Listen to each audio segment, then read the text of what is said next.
All right, we now cross live to Enugu State for a media chat with Governor Peter Mbah marking his 1 year in office. To ask the mandate of my people to serve them.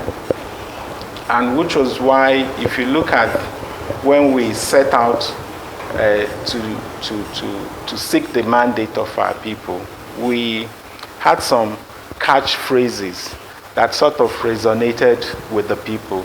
We talked about disruptive innovation. We talked about tomorrow is here. And we've since been able to try and show that the incremental growth model or the marginal growth model we've had in the past, it's no longer able to sustain us as a people and even the economy. So the tomorrow is here we refer to talks about the immediacy. It speaks to the immediacy of the things we have to do if we must attend to the future of the people of Enugu State. Interesting. I think that was a good way to start, giving an overview of why you had to leave all that very comfortable arena and come into politics. But I think we should begin in earnest in the security sector. That is a major. The Constitution made it clear that the role and the primary responsibility of government is to secure the lives of Nigerians. So in that line, I'll allow Babajide to begin. My question is, can you say, because from the beginning you made it clear that you do not want to hear about the sit-at-home syndrome that many people see as a big disincentive to business. Can you say with finality that you have achieved your aim of defeating the sit-at-home syndrome? Can we say that across the length and breadth of your state, including the hinterland, that the sit-at-home syndrome is now a thing of the past? Thank you. So one thing that was very clear from when we were going out to campaign was the absolute clarity of vision where we wanted to take our people to. And recall I had said something about disruptive innovation, which meant that the model, the trend we did in terms of our growth rates over the years, we felt that that was not sustainable and that was not going to take us to the promised land. So we said something to our people. We said the vision we have is to grow the economy from the current level of $4.4 billion to $30 billion. So that's not marginal, that's exponential, right? So we also said that we're going to achieve a 0% rate in our poverty headcount index. That is coming from a 58% poverty rate to 0. So those would require you to do things differently. And we recognize very early that the growth we're talking about won't come from just public sector. It has to happen through private sector investment. And of course, one of the major things that poses a huge threat to the spirit of enterprise is criminality, right? It also, as you know, drains the life of a city. So we recognize and realize that if we must go beyond posturing, if we must just go beyond the catch phrases and deal with the substance, we had to address the insecurity challenges, which is why within 72 hours of my swearing in, we made some consequential pronouncements. We made it clear that the so-called illegal sit-at-home order, which essentially has largely held our people, is almost like a stranglehold to our people. We felt that there's no way we could go out there to attract businesses or investors to Enugu State if we still have a situation where some criminals out there would sit somewhere and tell us the days in the week that we must go to work and the days we must sit at home. We just felt that that was unacceptable and was inexcusable. So we had to confront that frontally. And essentially what we did was to mobilize the security forces. There were a couple of radical things we had to do. Introducing the distress response squad. Making sure that we empower and enhance the capacity of our security agencies. And above all, we were also, because we have zero tolerance for crime, we also had to embark on introducing a technology platform that allows us to have a line of sight to whatever is going on in the state, so that even where you still have some breaches, we have the capacity to be able to solve it. And that's the real thing we believe that is important in security management, the ability to be able to identify, track, resolve crime promptly. And that's the sort of capacity we've built right now in the state. I asked a definitive question about the sit-at-home syndrome. Have you successfully defeated that I syndrome? think we have resigned sit-at-home to one of those bad memories, things that existed that we do not want to even think about again. We no longer have the sit-at-home. I'm sure you would also bear a testimony to that. This is today, as you know, is a Monday. It's a working day for everybody in Enugu. Yes. People are going about their business, working. So it is not something we want to remember because it's devastating. It's done a lot of destruction to our psyche and even to our economy. So that's something we've put behind us. And perhaps just to follow up on what Babajide asked about the sit-at-home. Sit-at-home is not only peculiar to Enugu State, it's a regional problem. And when we wonder, what did you do? And those who will be asking the question, maybe it's cosmetic, maybe it's just momentary or temporary. Because there are those who also will say this wasn't about guns and bullets. It could be mostly political and some form of carrot. Can you give us an insight on what you did, if you think that it has been nipped in the bud? I think you did say something, that the primary responsibility of any government is the security and welfare of the people. And I think that that same sentiment is shared by a number of my other colleagues who are also in the region. So, it would be difficult to explain your reason for existence if you cannot, at the minimum, provide security for your people, right? So we know that this is above politics. We needed to rise beyond party or even tribal sentiments to address what is critical and what is a primary responsibility.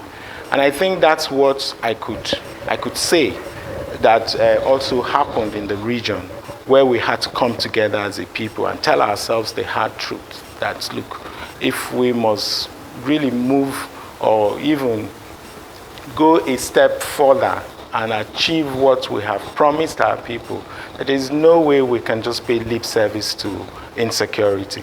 So we collaborate a lot, we share intel, and that is essentially where you need to go. We also had gone as far as even having a common command and control center where intel is shared and actions are promptly taken. And in some instances, there is also a joint operation. If we have to now narrow in on these criminals, because we know that, okay, there's nothing separating Enugu from Anambra, and that these guys can easily step out of Enugu and go into another state to hibernate, only to come back and hit. So we felt the need to collaborate and work in partnership to resolve this. Because I will imagine that the agitation was what some people will say that has led to that. That phenomenon of sit-at-home, which became so popular and crippled the economy. And I hope that maybe our viewers can get more insight into whether this was largely criminality or political. But if you are able to answer that, also, there are pockets of killings that we have heard in Uzowani, LGA, in Nimbo and Oba. And what are you doing to really deal decisively with some of these violent activities? I think if you have also followed up events, you would recognize that there is no genuine agitator who believes in sit-at-home. That doesn't exist. It is not, think about it. Imagine depriving your kids, your children, the opportunity to sit for a national exam, denying them the thousands of learning hours that they would have in school. Imagine making it impossible for your people to develop infrastructure, because the contractors also would be impacted, right? For the days that they don't have to work, so they have to build all that in. So I don't think there is any person who is interested in his people or who wish his people well that would advocate for a sit-at-home, because that just destroys, it affects our work ethics, it impacts on our children, it affects our economy. So what we're dealing with, again, I don't think you would ever have a society where you're going to have zero crime, right? So what is important is that the state develops the capability to be able to identify, track, capture, and ensure that justice is done to whoever commits crime. And that's essentially, so we, as I said, we have zero tolerance for crime, and the people know it. So if you commit a crime here, you take steps to go kill somebody, we would do everything necessary to ensure. You may have followed the news recently where I had to make some pronouncement offering bounty to whoever could come up with an information leading to a particular breach of security that we had. And that's the position we take here. We frown at crime, so we have no tolerance for it.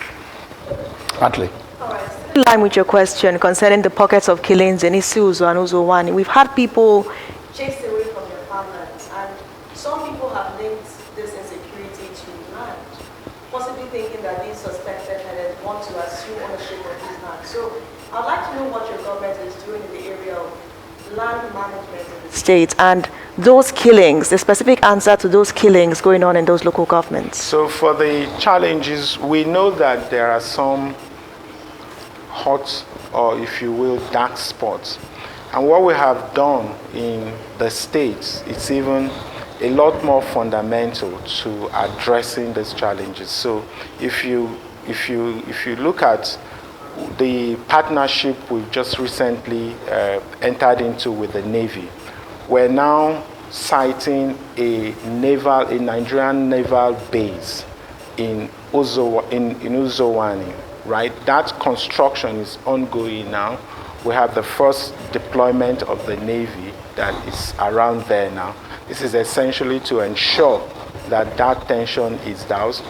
Also in Isuzu, we've also had the army deployed there, so we're looking at setting up an army barracks there. We have the first set of deployment already there in Isuzu. So these were tensions that existed, but we've been able to douse those tensions, and we've been able to get our people back to their farmland, okay? And ultimately, we believe that we will still have, and we're working on that, we need to be able to get our people to understand that, you know, you have to deal with there's just no way you can have the people whose life depend largely on subsistence farming. There's just no way you can deprive them from their farming and you, header, continue to do your business without those tensions. So we are, if you followed up what we've done recently, is to come up with a system where both parties can coexist and they both do their businesses without one affecting the other. And that's the system we're trying to achieve ultimately. Okay. Let me at that point also then ask the question about, because you talked about both parties doing their businesses, and I know that there's been quite a bit of controversy about ranching. Yeah. Some of those who own the lands say that the whole brouhaha is about, as Sean pointed out, taking over the land. But very recently, the State House of Assembly put in place a ranching bill, which I assume at some point will be sent to you for signature. And then on the other hand, you have the communities, some of them complaining that they were not carried along in areas to be designated as ranching. Now, can you clear the air with what the government's plan is with regards to this ranching and how those who own the land and the herders stand to benefit so that the controversy doesn't continue? I'm glad you pointed that issue out. We just recently had the State House of Assembly pass the bill of ranch management. And so what that is, and it's very important, we've had to engage our people. We've had a series of town hall meetings, engage the traditional rulers to get them to understand the import of the ranching bill. So if you're going to have the herders and the farmers cohabit, because you cannot trample, one cannot trample on the other's rights, right? And where your right ends is largely where the other's right begins. So what we've done to resolve that is to designate areas where you're going to do ranching, essentially an enclosed area where you can't have your cattle out of. And this ranching is largely going to be a marketplace, okay? It is beyond just where you have pastures for cattle to feed. It is also where we're going to build a modern abattoir, we're going to have a feed mill, we're going to have a proper market, okay? And it is not exclusive to any one set of people. Our people are also free. This is a trade, it's a business, which does not exclude anybody. So it's not designed to only be for, say, the Fulanis or indeed one tribe. Our people are traders. And what does it entail? Buying and selling cattle. We are very good business people. So we're trying to also create an opportunity where everybody can play. We're talking about a market size of over 50 billion naira here. And there's no reason why our people can't play in that market. We consume a lot of cattle here. So we're going to do a modern ranch where we're going to have all the features of any modern ranch anywhere in the world. So you're going to have the abattoir, you're going to have a veterinary clinic, you're going to have the feed mill and all that. So, and that's essentially what that bill speaks to. We're going to be wrapping up quickly on security so that we can move on to Rotus. Yeah, so I think, Your Excellency, the economic backdrop is always a good context within which to talk about security and so on. When you talk about raising GDP from 4 billion to 30 billion, I'd like to put that against the context of in Nigeria as a whole. In the same way Sheon asked you about the regional challenges with sit at home, with what you're trying to do. So, my question is basically how much of these security issues are economic, right? inflation as of April, year on year in Enugu is 29.93%, right? It's below the national average at 33.69, but it's practically 30%. Food inflation in Nigeria is about 40%. In Enugu is 41.4, which is higher than the nation's average. I know Kwara, Kogi State, those are 48, 44. There are states that are much higher. But when you put the security situation within the context of cost of living and the incentive to want to gravitate towards crime, how much of that is taking up your attention to where you want to, reduce the incentive of going towards crime by improving the economic metrics of the state? So we realized that we had to disrupt on several fronts in order for us to at least be able to impact on some of the indicators you've reeled out. So what is happening is the growth. I mean, talking about a growth of 4.4 billion to 30 billion is a sevenfold growth in a horizon of 7 years. If you do the calculus, that's about 27% compounded annual growth rate. That's massive. And the weight is not lost on us. We're indeed mindful, and we had also done our numbers. So we didn't just pluck the 30 billion from the blue. We understood clearly what it would require to get, and in fact, if you look at some of the things we're doing across all the other sectors, it's largely connecting the dots, to be able to take us to that growth level. So the reason we had paid so much attention to insecurity was because it has a major impact. Now, a lot of the growth we've talked about is going to come from private sector investment. And Enugu has a great brand equity. Enugu is not just a city of yesterday. We're talking about a city of over 100 years old that has played a lot of roles in the economy of this country and become the administrative headquarters of a lot of governments, right from when we were the southern. It was the administrative headquarters of the southern provinces, the eastern Nigeria, the east central Nigeria, Anambra. So it's still in this. So Enugu, it's a state that is consequential. And largely what we believe is that with the steps we're taking, we want to bring her back to that preeminent role.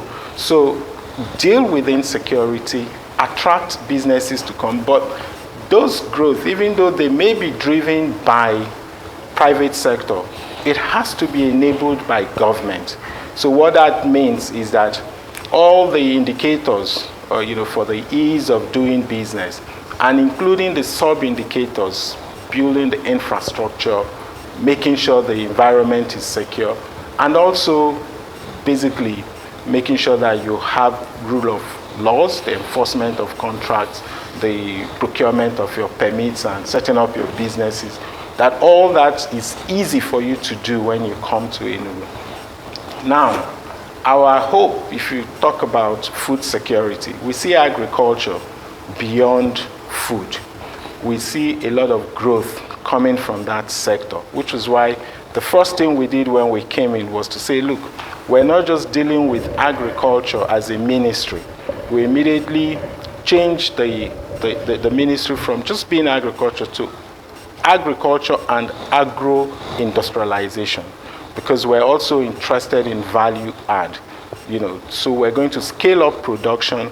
We're already doing that by enhancing the capacity of our local farmers, but also making the environment convenient for private sector, for the large commercial farmers to come in and invest. So that's essentially where this growth we're talking about would come from. All right, okay. Whether we should just ask His Excellency this question. I know it's an emotive issue in our country. State police, where do you stand? Again, I think is a function of nomenclature. People call it all sorts. But the truth is that, do we need a unified or a centralized police?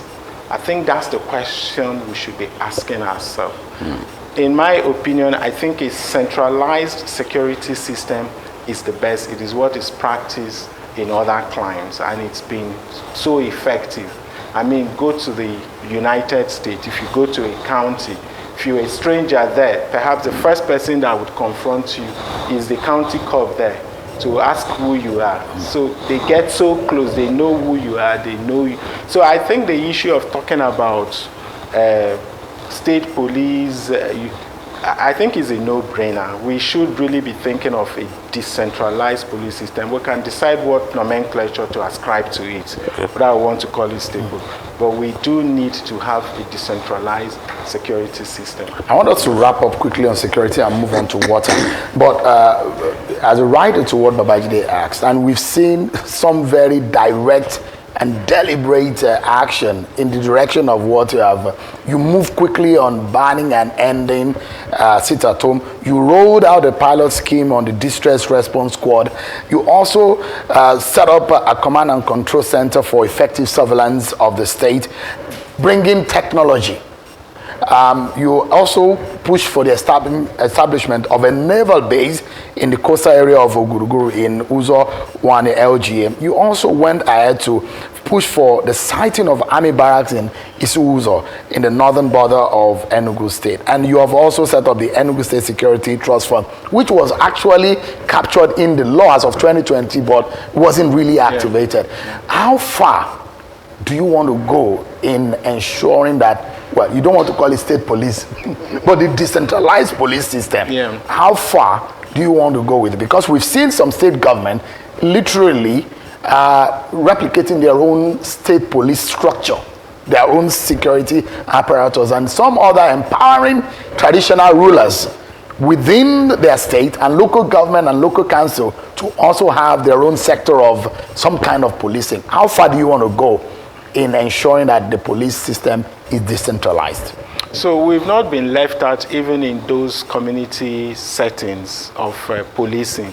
In Enugu State, we have the neighborhood watch, we have the forest guards.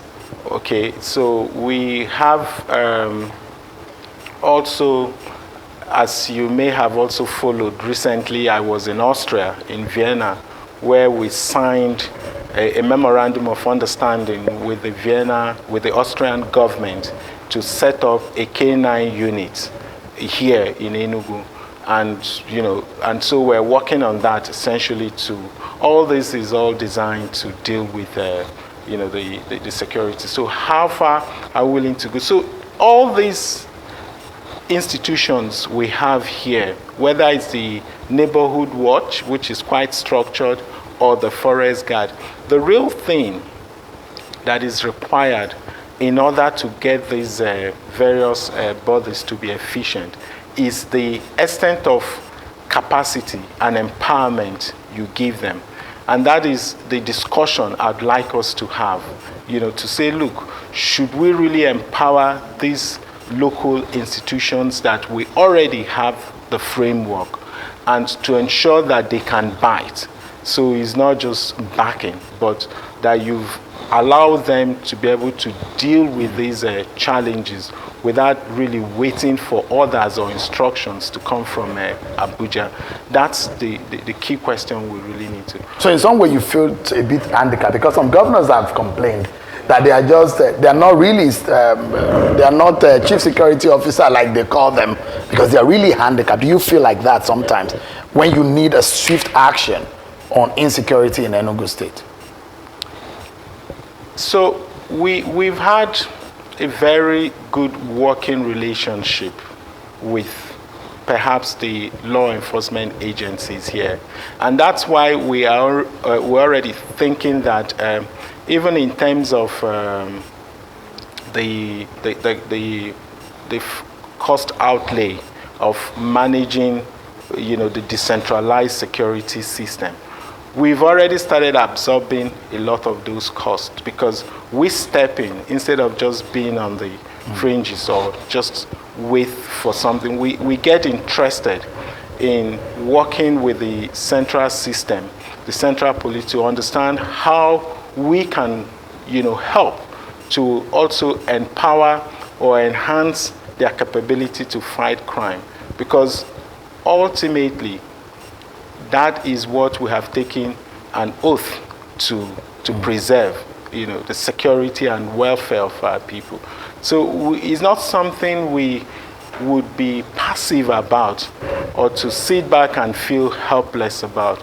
I mean, it means so much to us, and in fact, a lot of, so just beyond that primary responsibility, it would even be almost impossible for us to accomplish the campaign promises we've made to our people if we don't address this. All right, let's take a final one. Sorry. Hold on. Let's take a final one with. Okay. Let me link this. Even the projects that you have in mind are impacted by security.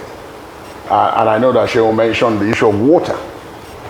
It was easily the most eye-catching promise you made during the campaign, which is, we'll provide Enugu with water within 180 days. And people said, no, it's impossible.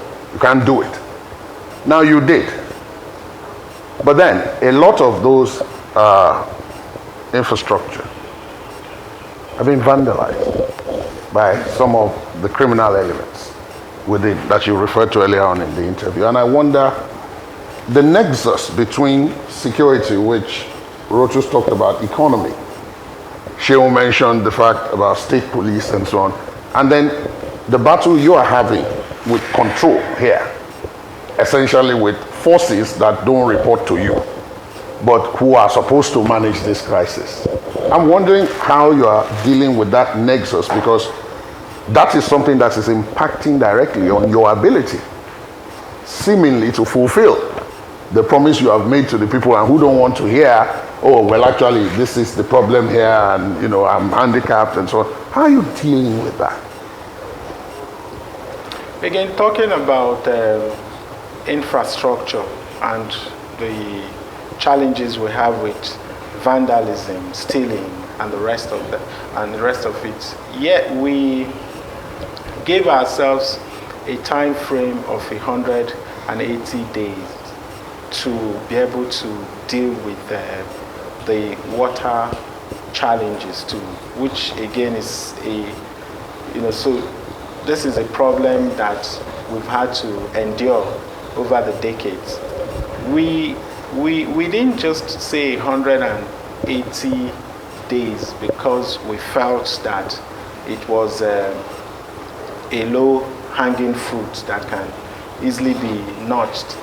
We did say that because looking at the wish list of our people, we knew where water ranked on that wish list, and we were in a hurry to make sure that it got ticked off from that wish list. So we of course had to again deploy the disruptive innovation despite all the inherent challenges.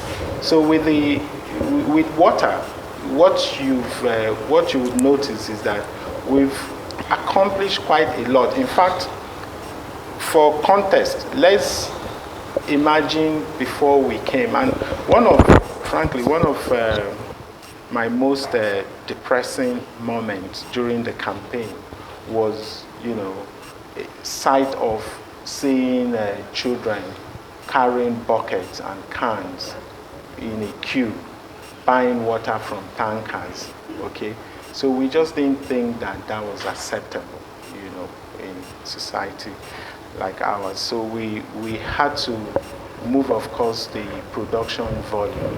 We were talking about a production volume that was just paltry 2 million liters per day.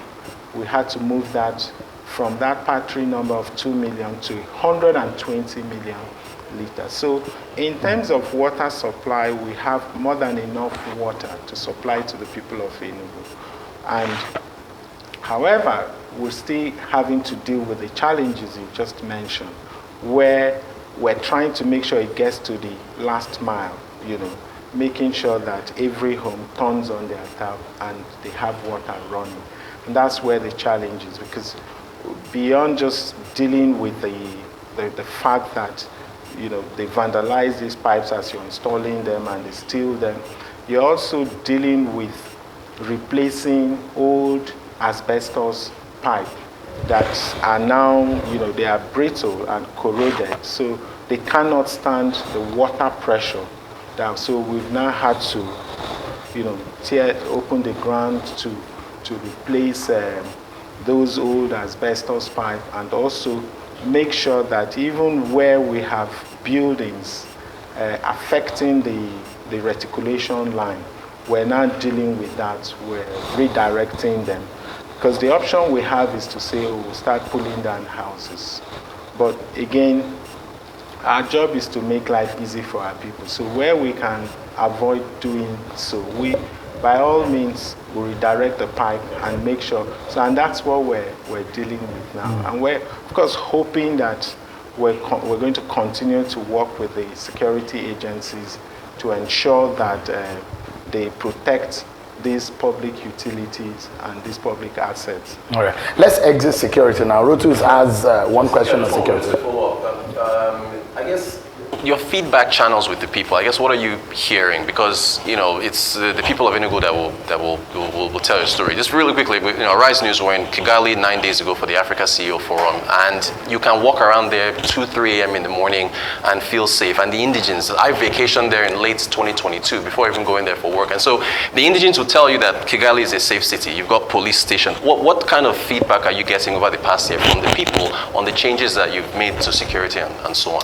Oh no, so don't forget where we're coming from, and I'm sure you must have also, you must have heard this across different channels. We were dealing with a situation where our police stations were constantly attacked. It was almost on a weekly basis. Our checkpoints were attacked. Our policemen were killed. Our armed forces were killed, and their arms carted away. So that was where we're coming from. And, so it's very easy for us to forget, and of course I don't begrudge anyone who may not be able to remember where we're actually coming from as a people. The truth is that we've made tremendous progress in the area of security.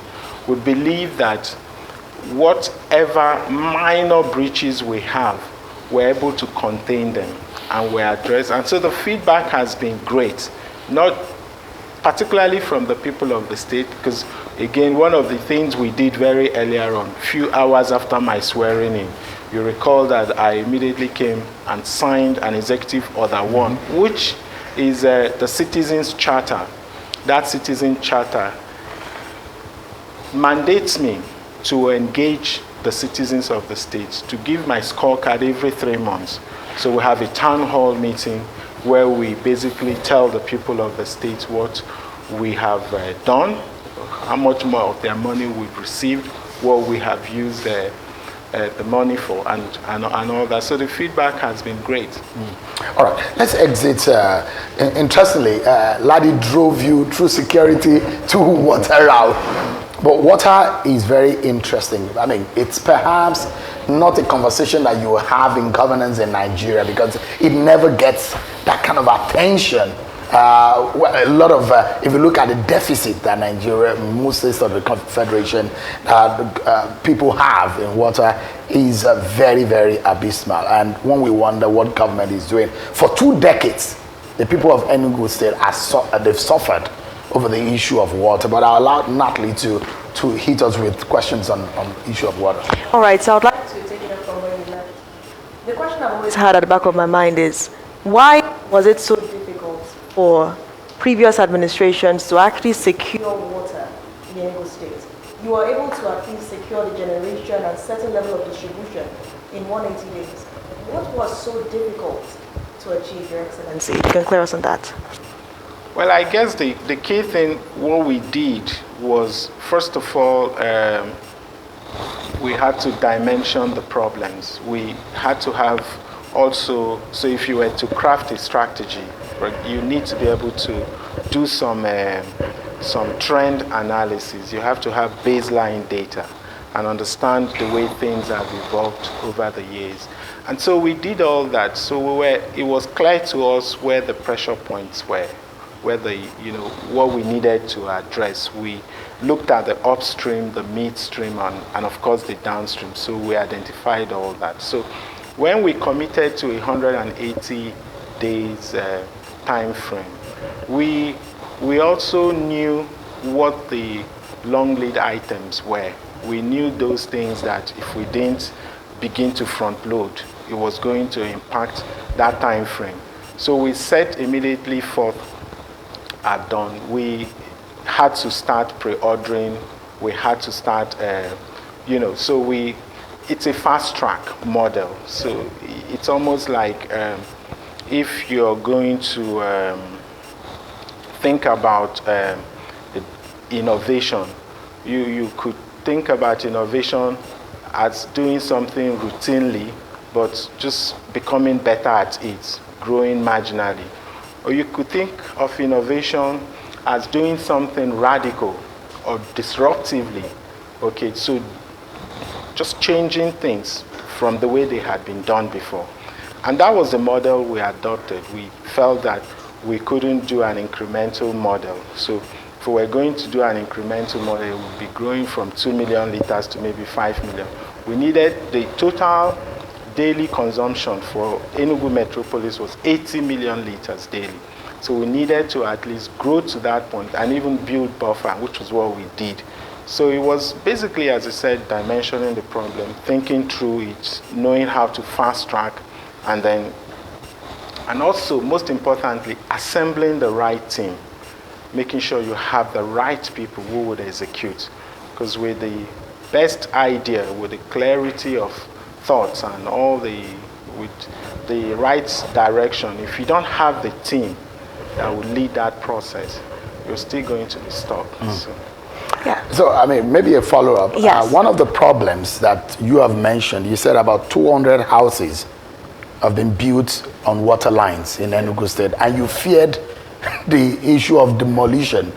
Well, how are you going to resolve that? If buildings are presently on the waterways, on the water lines, how do you resolve that? Or what are your plans in resolving that? So, except it's absolutely necessary that we couldn't rechannel or redirect the channel, then we have to basically bring that building down. But so far what we have done is costing us more, and in some cases we've had to ask those who violated the building rules and codes to absorb that cost, so that of course because the alternative would be to pull down those houses, which is something we would be very reluctant to do. So we have continued to redirect and to ensure that the water gets to the last mile. So we're doing aggressive reticulation as we talk now. The idea is to deal with the tertiary parts, because we've got water up to the secondary line. We've dealt with the primary line, which is from the production point to the reservoir. We've also dealt with the secondary line from the reservoir to the headers. Okay. Now dealing with the tertiary line from the headers to the households, different households, it's where we're now having challenges, because again, as I said, having to deal with all these obstructions. But we're determined, and we're not unwavering at all. So, I like how you've spoken about water almost like electricity or oil and gas. When you talk about generation, the last mile, and you just talked about the tertiary lines to homes. And I know we'll get to electricity down the line, Enugu being the first state that has been given regulatory oversight over power, Ekiti and others followed, but you were first. It costs money to treat water. It costs money to distribute it. We've been showing, the videos showing of you touring sites and the amount of infrastructure. What about the billing of water. I want to get your thoughts on, if you think about your normal utility bills that a household gets, power, electricity, water is one of them, right? Is the state, are you going to shoulder that financial burden? Are you going to track how much water is being used? And what's your vision for how it's going to be built? Because, as I said, it has to be treated. It's there's a cost there. And you just talked about so how down the line, how do you see that working out? Well, that's a great question.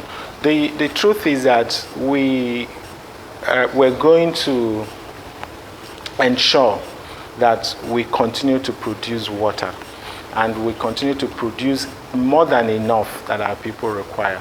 But I agree with you 100%. Water is a bankable sector. It's not something you shouldn't be able to sustain, right? And that's essentially our plan in the downstream. We expect to outsource that. We expect to bring in private sector to manage that. But again, because we know if we had to leave the burden of production on the private sector, the cost may be prohibitive. So which was why we intervened in the production side of things, and of course in the midstream. We know that once we've stabilized this tertiary line distribution and we've gotten significant part of our city covered, we will bring in, because we don't want them, because of their investment outlay, to impose unbearable bills on our people. So we would eventually outsource the downstream, and to make it sustainable for us, that's the way to go. So the management of the downstream will be quickly, outsourced. just my fear when Rotus was asking the question is that the people at the bottom of the ladder usually get the brunt. Rural water supply. I mean, the people in the city, in most part of the city, the metropolises, they will get by somehow. But what incentive are you giving to the rural people to get access? They've suffered almost 50 years of this perennial water problem in Enugu State. Quickly, so that we can take Natalie before we go on break. In fact, for the rural, we have modular systems. We are not actually addressing the rural water system the way we've addressed the urban water system. What we're doing, which is under our, we have an agency that is responsible for rural water supply and sanitation. So we are essentially building modular water supply system for the rural community, one that is sustainable, and as you said, that doesn't impose a huge cost on them. So is not going to apply to most rural areas. Natalie, you signed us to break with your question. All right, thank you. So in the area of acceptance is a major challenge that sometimes is overlooked. Before we start talking about security, we're going to talk about the acceptance of the modern pattern plan, because we've seen people protest, so many people express some kind of displeasure because they are, for lack of better words, frightened by some of these Fulani headers. So when it comes to the water infrastructure, what is the government doing to let the people of Enugu know that they have to accept this water infrastructure as theirs, that they have to also be on the lookout for people who may be trying to vandalize some of this water infrastructure? And also, has the government made any progress in finding out who exactly is behind some of this vandalism that we're seeing? An area of acceptance, what measures are being taken? So the people are not really interested in telling them about their problems, okay, or what has been responsible for their living conditions over the years. It is your responsibility, and I see that as my responsibility as someone who has been elected to serve the people, to communicate. So we have a responsibility. Even if they haven't accepted, it means we haven't communicated well.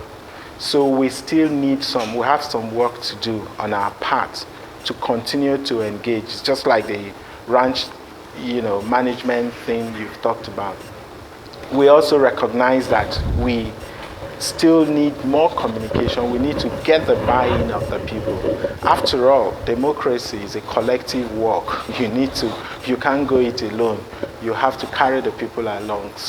And that's what we're doing. We're going to continue to do that to a point where people take ownership, understand how going to vandalize or burst or break the pipes affects you and indeed affect some other person. Again, we also believe that there are some entrenched interests. We've tried to explain to them, we've held several series of meetings with them. The entrenched interests, those that have benefited from the status quo. It's our job to ensure that we get them to understand that you could still deploy your assets into other business models. It's just rejigging your business model. If you were using your tanker to provide water to homes, there is also, Enugu is a beehive of construction. So you can as well begin to use the same tanker to provide water for construction companies. So there are 101 other things. You can reconstruct it to go to the farmland, and so that it's just trying to get their buy-in, and we're working on all that. That's a good time for us to take a break, a water break indeed, since we've been talking about water. So everyone, we will be right back, but one thing is very interesting. For a government that did almost 30% of its budget directed into one sector, education. It says he wants to build smart schools. What does it mean? Ambitious indeed, isn't it? We'll be right back after this break, everyone, and talk our conversation in this media chat with Governor Mbah of Enugu State. Be right back, everyone.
one man who says that he's going to spend a huge amount of money and resources in fixing the education sector. In fact, he talked about Smart Schools Initiative. And so we're back to the conversation with Governor Peter Mbah. Thank you so much indeed for this time. Let's begin the conversation around the smart schools. And perhaps, Natalie, you have a question, but I think the best way to start is 33% of the state's budget was allotted to education.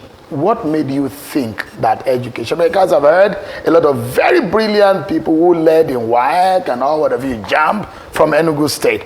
But there must be something at the back of your mind that you thought was important to dwell on education and exactly smart schools. Why?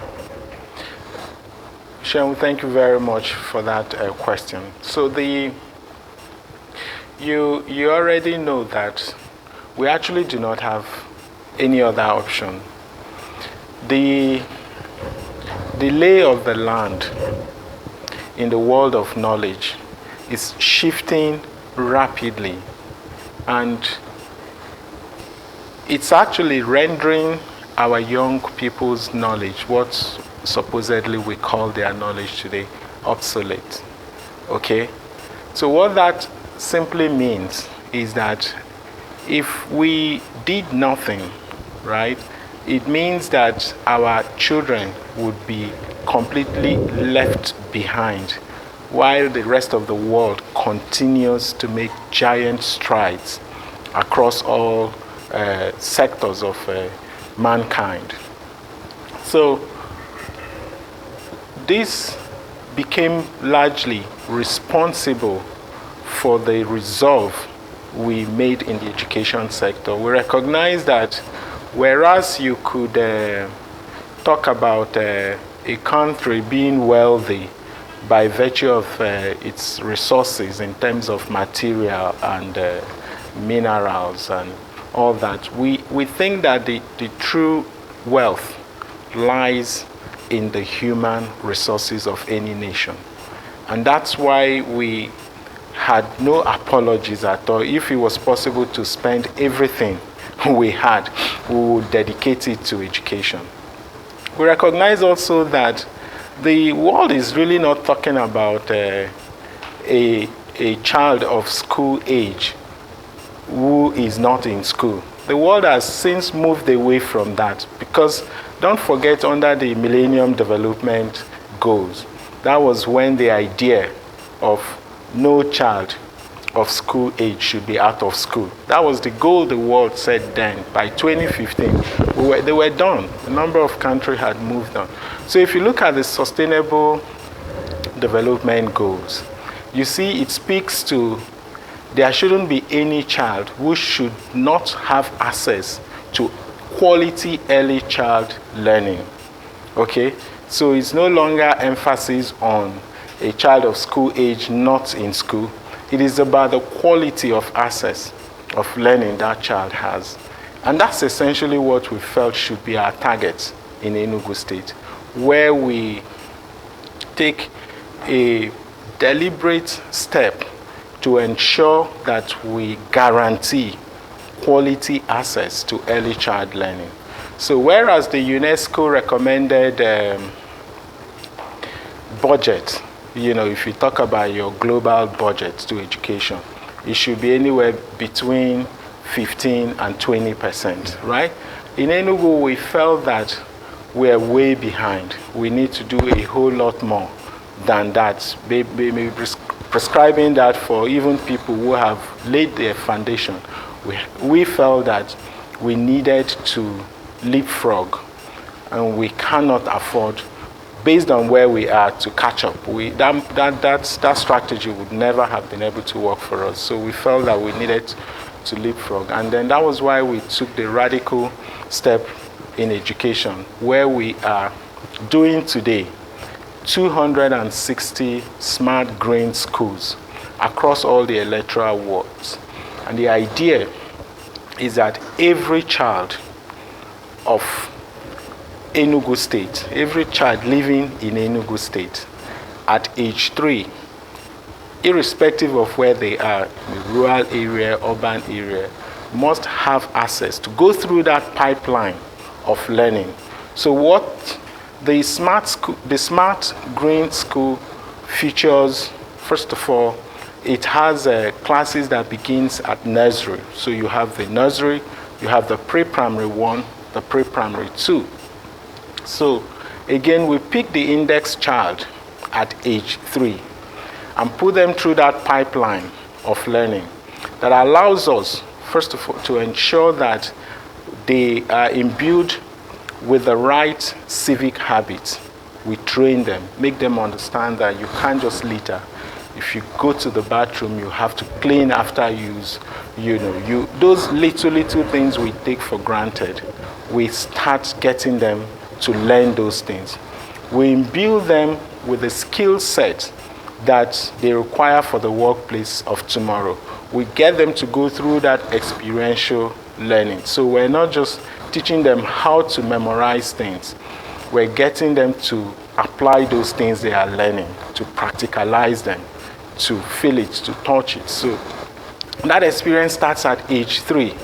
So if you look at, and so this smart school features that age 3 entrance all the way to JS3. So that is 12 years of free mandatory education, which is beyond the 9 years. What's the consequence of not, if it's mandatory, there must be a consequence of not going. Of not and taking. In fact, I can tell you that you may not even apply those consequences, because the queue now is much, because what the parents, we also offer free meal. So there's a free 1 balanced diet meal for these children. So we have about 300,000 children in this age bracket that we're dealing with. So we must ensure that they are provided 1 free meal every day. But beyond, it's also beyond just getting that index child at age 3.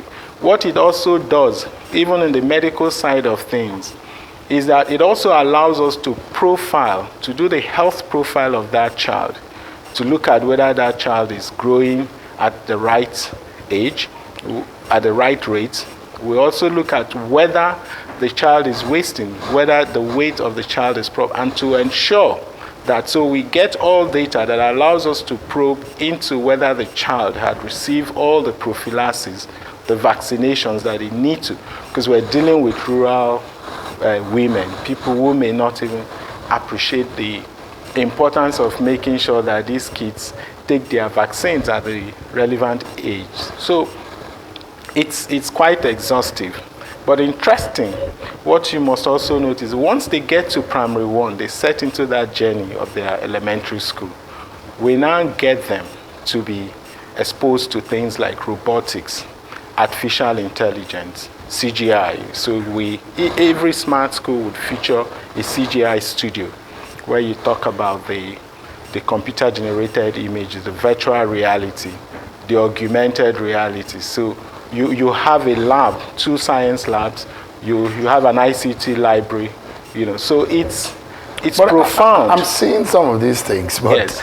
the penetration of internet. Yes, yes. So it's a problem in the rural areas. Every smart school has an internet. We have also even in the rural areas. Even in the rural, in fact, we're building right now. Today, we have 135 sites going on where these smart schools are being built. The objective is to do 260, of course, and the idea is to absorb all the other mushroom schools, so that every child goes through this experience without exception. So we believe that if we're going to fight poverty frontally, that this is the best way to go. Because 10, 15 years from now, you're not going to have any of this child, or any of these children rather, who would be looking at getting or thinking about criminality as venture, because they are skilled young people. They have the skill set to deal with the employment of tomorrow. Napoli. Yeah, I definitely want to commend the Smart School initiative in Enugu State. But then it's Children's Day today. And we know that we see kids, young children, walking around the streets, helping their parents, hawking and all of that. What is the state government doing to rid the streets of after-school children and ensure that they get into these smart schools, especially when you're dealing with a conflict of interest? Most of these parents actually want more children because they need helping hands, they need farm hands. So if you have these smart schools available, but these parents do not want to release their children to go to school because they want to go to sell items, how would the government balance the need to send these children to school? And secondly, what do these smart schools mean for the existing public schools in the state under the program of the state? So it's question to that. I've seen beautiful school infrastructure, mega schools in the north and south of our country. But the critical element that is often missing is the inability to match quality school infrastructure with quality level of instruction. What are you doing about the quality of instruction? So the smart school is not about the infrastructure. It has very little to do with the infrastructure. So we're not so enthused about the infrastructure. It's something unique. It's beautiful. We make sure everything is there, but we're more interested in the soft items, the soft skills. So how the teachers, how are we able to produce smart teachers that would be able to teach robotics, to be able to teach mechatronics, artificial intelligence. So we recognize that way back. We knew that we needed to churn out commensurate amount of teachers with the skill set to be able to teach this number of kids.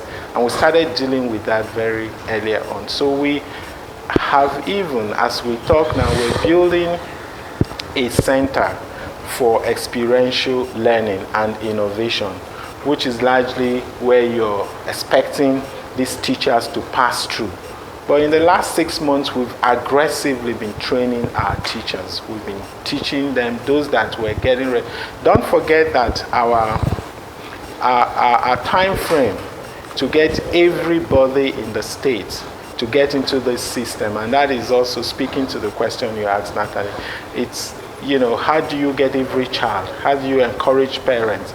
So we've introduced a self-incentive, system where we know that these parents, there is no parents who essentially, and don't forget that we are not just, we're aggressive, because this is not something the parents had been used for. We're even talking about children who would wake up in the morning, won't want to go to school. I can tell you from the pilot scheme we've done now, these kids, when school is over, they don't want to go home. They all want to, the teachers practically will have to tell them it's all over because they want to stay and they look forward to coming to school the next day because of the things they come to school to do.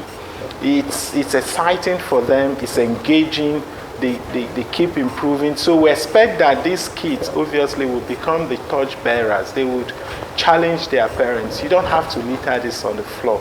We're taught to put this in the refuse bin. The bathroom is not clean, we need to clean. So we were, that's why we're catching them at that age. And if you look at our manifesto, we refer to it as cutoff point. So everything we're doing is deliberate, nothing knee-jerk. It was well thought through, painstakingly thought through how we're going to achieve this, what the objective for us is, and why we're so obsessed with it. Because we understand again that the standard of our state would be measured or benchmarked based on the quality of human resources we have. And that's what we're looking at 15 years from now. All right, so what does this mean for the public schools already? So we're absorbing all of them. This is every child, and that's why I gave you a number of the total children in our public school today and added more. We're talking about 260,000 in our public school space. We're already planning for 300,000, okay? Because by next year, when every community, every ward would have the smart school, we imagine that there might also be people who want to move from the private school to get into the public school space. So we're already planning for that, so we absorb them. All right. So quickly, before I bring in Rutus, there are some staggering numbers, and I'm not sure whether that is your focus or there is other objective for you introducing some of these technological interest, education perspective into your ideas. Now, there was a report that says over 400,000 pupils out of school in Enugu State. In fact, the SSG was quoted to have said that there is a percentage, about 50% of pupils in Enugu State cannot read. There is also a concern about the figure of almost 7,000 pupils who drop out of school. And the research and the report says that most of them drop out of school because of financial problems. So these are staggering numbers that indicate that there are some challenges and some problems. But with this initiative, how are you turning those figures back and ensuring that you're reducing the out-of-school children? What figures are you getting in the last 1 year, and what exactly are your objectives? Is it WAEC result? Is it general output of the individual, or what exactly are you bothered about these figures, or what exactly is your objective? I think the critical mass we're dealing with here, you won't begin to feel the impact or the indicators shifting the way we radically want it to happen until maybe sometime towards the end of next year, when we would have absorbed all our children into the system. We don't have 400,000 out-of-school children in Enugu State. We indeed do not even have up to 400,000 children of primary school age. So between 3 and 18 years. No, that's what the report says. Oh, okay. So, well, you have to look at that report again. We knew when we came in, we had about 80-something thousand out-of-school children, and we're already contracting that number. And we also understand the, obvious challenge of the baseline data we did revealed some, of course, part of the things you've mentioned, which we find essentially unacceptable, where you have a child who may have spent 4 years in primary school and still not able to read, or a child who may have spent 5 years in primary school and still having problem with numeracy, basic subtraction and addition and all that. So those are, of course, things, and some the baseline data we had, or the baseline assessment we did, show that we're talking about up to 50% of our children who are in that category. So we're already addressing that with all this. I mean, think about it in terms of spending 158 billion in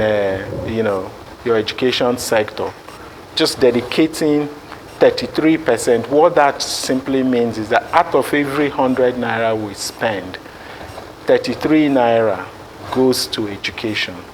Okay, so in terms of per capita, I'm not sure there's any state that gets close, or even in terms of the percentage to the global budget. It's not, but again, this is driven by this conviction that if we're going to, we talked about insecurity earlier on. So if we're going to deal with medium to long-term measures of dealing with insecurity, you have to think education, because ultimately, if you have these kids who you have been able to get at the age of 3, go through this experience, you're giving them reason for hope. Most of what lead our young people into criminality essentially is when they do not have money, they do not have work, but worst still is they do not have skills to get work. So there is absolutely no reason for hope. Yeah. So, but what we're doing with these young ones is to give them reason for hope. Even when they don't have work, they have skills. They know it's only a matter of time. All right. I think we'll go into economy, but I guess because that's very critical, and Rotus has been hitting in that area. So get us started with that. Actually, I do want to touch on education before we it's still interlinked. Everything is still interlinked. I just wonder about the costs, right? With everything we've talked about, from the security to the water, I mean, there's a lot of spending that is that's going on. And I think the IGR numbers, Enugu, at least the last numbers I looked at for 2022, 25 billion in terms of IGR. That placed Enugu, I think, 14th, right? I think your total revenue makeup, 25% comes from internally generated revenue, about 77% from FAC allocations, right? So how do you plan to maintain this type of spending? For education is not cheap. You are a well-educated man. You have degrees from Lagos, Enugu, Spain, the UK. How are, the electricity that needed for these computers, the internet, the teachers, how that we have to raise taxes? How do you plan to maintain this type of spending for the education and these smart schools? Yeah, so again, we recognize that, and we realize that it's not an easy spend. It's not a cheap spend. It's not. But again, the question you ask yourself, Rotus, is: would you rather defer that? Would you rather say, okay, I don't have money to spend today on education, but you spend maybe 10 times more than that in dealing with insecurity, and you continue to do that for years to come? Or would you say, okay, let's put an end to this madness. Let's begin to get to the root of this. So the way we've been able to manage things, when we talked about disruptive innovation, there were two areas we had in mind to disrupt. One was the revenue model. So the model that had over the years focused largely on revenue from the federation account and very little from the internally or the domestic revenue. We felt it was suboptimal and that we needed to optimize. We needed to disrupt that system where we flip it, okay? So we do a lot more internally and just do a fraction from and that's essentially what we have done. Today we're looking at, if you look at our budget, that same revenue, internally generated revenue of 25 billion, is being projected to grow to 287 billion.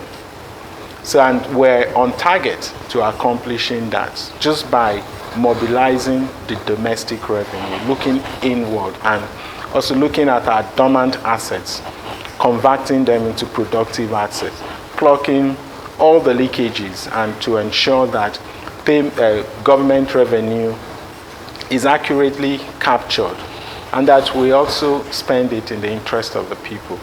That's 200 and something billion. Sorry, it's over a period of time, right? If we talk from 25 to 200 and something billion. So over this year, 1 year, this from January this year.